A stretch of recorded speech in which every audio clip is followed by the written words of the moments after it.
An unexpected arrival to the bench, but it's such a cool kit. Included photo edge for what it seems early, late and Ausf D. Side skirts in steel, cables included, clear parts seem well injected. Sprues for the early version and Ausf D, I think.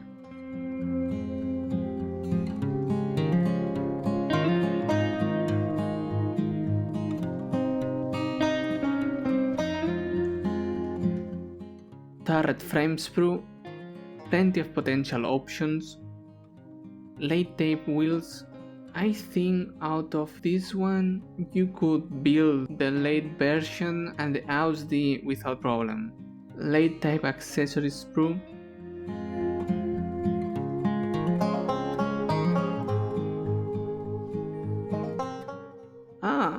It has a ramp to help. Tacom has a full gig, I prefer those. Indie Links track with 3 injection points plus 2 teeth. At least the tracks are very well executed and no further cleanup is needed. It comes with a neat sheet explaining difference between the Ausf D and Ausf A with graphics and text in Chinese, English, Japanese and Russian. Very nice work, Meng. Instructions in glossy color booklet, which is always appreciated. 4 versions clearly indicated. Ruler for cables length printed.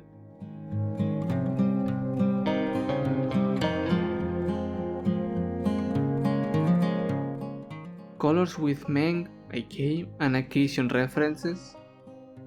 2 versions for late 1943 and 2 for mid 1944. 3 Eastern Front.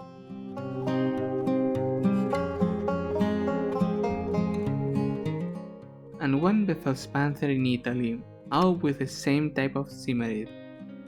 This one caught my eye from the beginning. I thought all had extra radios, but this one is just attached to headquarters. I really like these Merkins. Let's start. There's a million of these wheels. So my approach for fast and detail is using higher grit sanding sponges.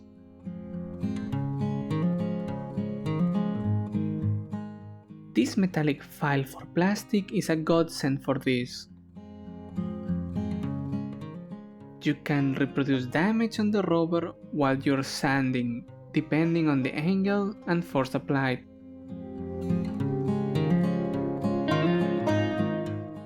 Finish it off with sanding sponge, way faster than with a blade. Speaking of blades, for fragile and weird geometry pieces, a sharp one is the best way to clean parting lines and gates. Be careful while doing this. Use the blade and also scraping motions to clean up.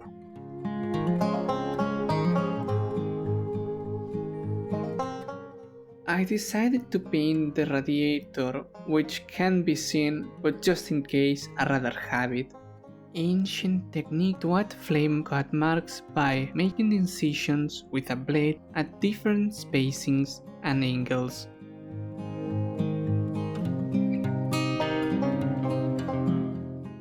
Tone down the sharpness with some thin cement. Oh, the fun begins. It includes the ice clips though. You're going to end with 2 of these and half of the third one empty. Careful removal with the help of single edge nippers speed up the process slightly. Gate horns in 1 by 1. Work in small segments, apply a bit of extra thin cement and let it set a bit before shaping it. Use tape to help shape it around and apply pressure for things to dry the way they should. I divided the tracks in 2 so I can slide them in while having access to the wheels fully. Overall, very tedious work. I would prefer a full track jig for better shaping or even better workable tracks. Before starting my first Zimmerit ever, I decided to try to be smart about the application and leave the armor off as much as possible so I can work easily on it. Then glue it all and cover the edge areas. Let's see if this was a big brain decision or not. With a pencil, use the pieces as a guide to know where not to put the Zimmerit on. Some other parts need some freehanding. For reference, I used the official Meng Zimmerit decal scan, link in the description. For the putty, the shop recommendation and consensus is to use this smooth surface epoxy putty from Tamiya. Not very cheap, but this box will give you several tanks worth of use. To work the putty, I'll use a very dull blade and the sharpened back end of it too, as you can see here. Neither side can cut skin easily. Also, something to measure, a real metal ruler would be better, but this is what I had around. Have the surface marked and some water around too. Twist and mix well the two components. I added a bit of a rough base texture with thin cement, but this added an additional problem for the putty due to being too smooth of a surface, and it was a bit of a mess to get it to spread nice and thin. It is very important to spread it thinly. Nevertheless, it worked out in the end. Before starting to work on it, leave the putty to cure for an hour or so. Then, start marking and scribing. If you don't wait, the putty will keep on peeling and getting deformed. To get a straight reference line, I'll use this file, but if you have a metal ruler, better use that. I use the knife here, but better draw them first with a pencil just in case.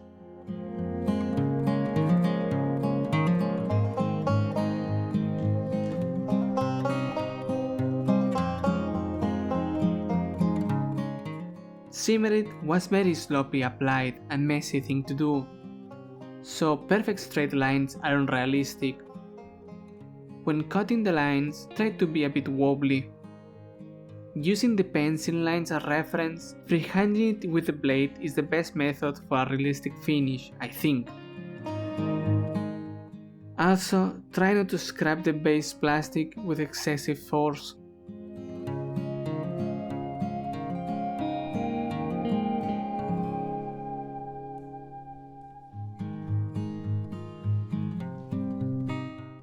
The first line should be straight and squared as a reference.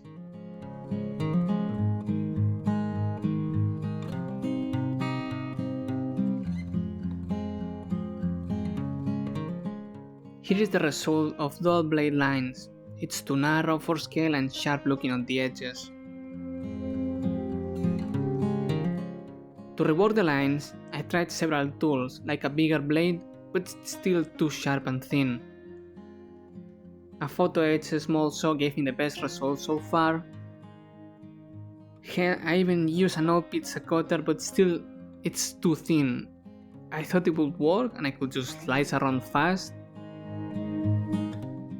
I'm not joking, here look.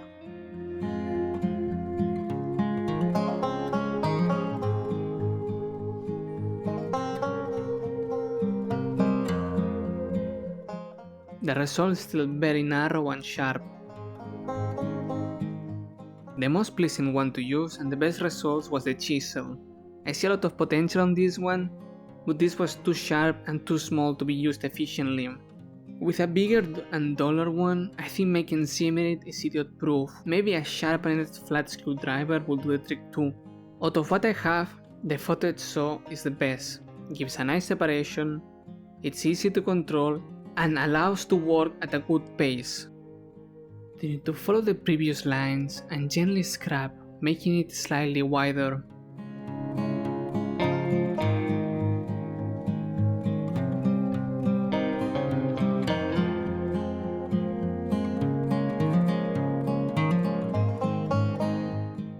If it doesn't fully cut through, scrape again.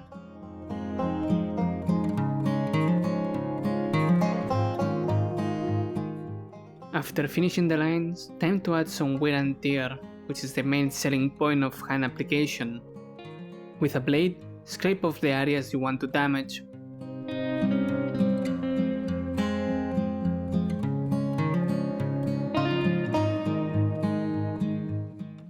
The lower part of the hull was all freehanded and more beaten up due to being in a rougher area. Same as the backplate. Still have this side left, but if you're going to use side skirts, don't even bother applying it here honestly.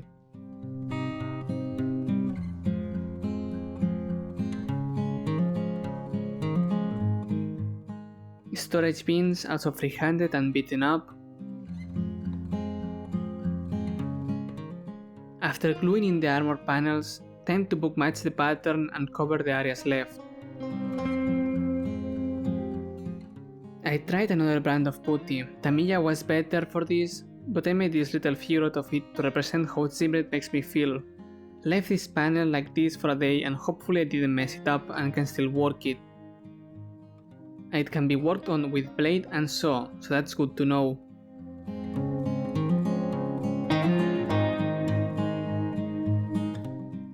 Very happy with the result. Moving on to the turret, it came to me that the best way to get some grip on the surface is just applying the Boomer Supreme technique of putty mixed with extra thin cement or acetone for making textured surfaces. But before that, cover with liquid masking the welds and details you don't want the texture on.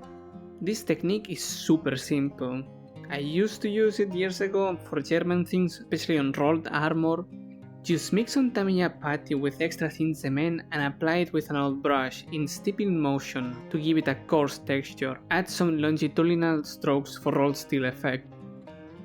It dries super quickly, which allows you to sand it almost immediately and keep working. Next, peel off the liquid mask of the details that will get the Zimmerit on top. Make sure to remove all the remnants.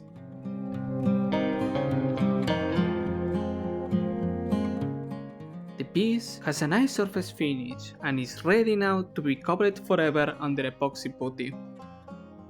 Ah yes, much better to apply it over this.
After gluing the turret together, it's time to cover the corners. Make sure the pattern has continuity.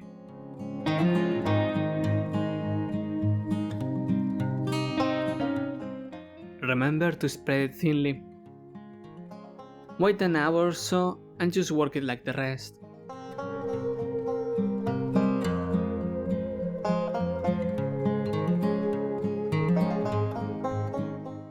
Same goes for weird shapes. Use a toothpick to help you shape it the way you want it, and remember that in real life this was not perfectly applied either.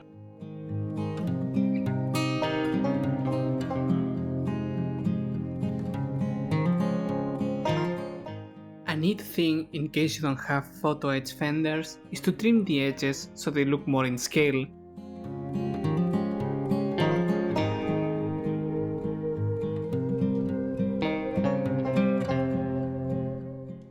Liquid masking for the periscope clear parts.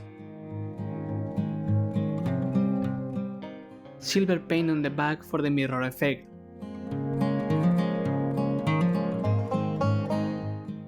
Carefully cut the bolt heads and place them with extra thin glue lightly pre-applied on the surface. Who needs cyanoculate debonder? Just be careful and pry it apart with a sharp blade and don't pull too hard so it doesn't break.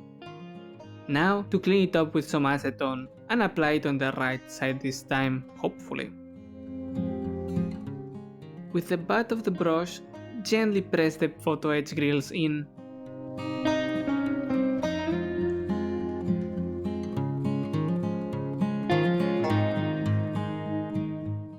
Some might need more care than others.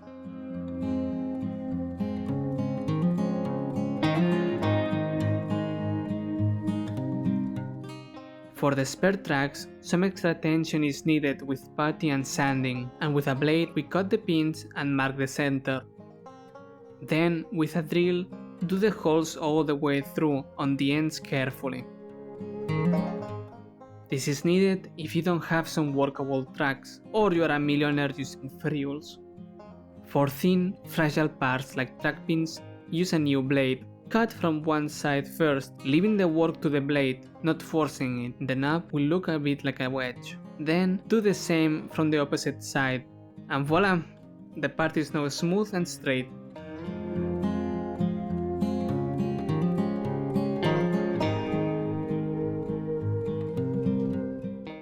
All done and ready for painting. I am very pleased with how this ended despite being my first attempt. We'll see how it ages once I do more Zimmerit applications though. The top and bottom are not glued yet for an easier time with tracks and painting. The missing Zimmerit will be added later, of course.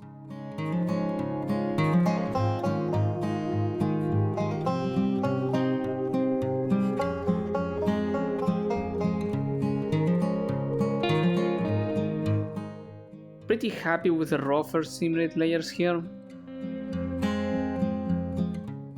As for tracks, they can be put on with the upper hull, but with this type of wheels and having to glue them with cyanoacrylate on, I'd rather have an easy access to it all.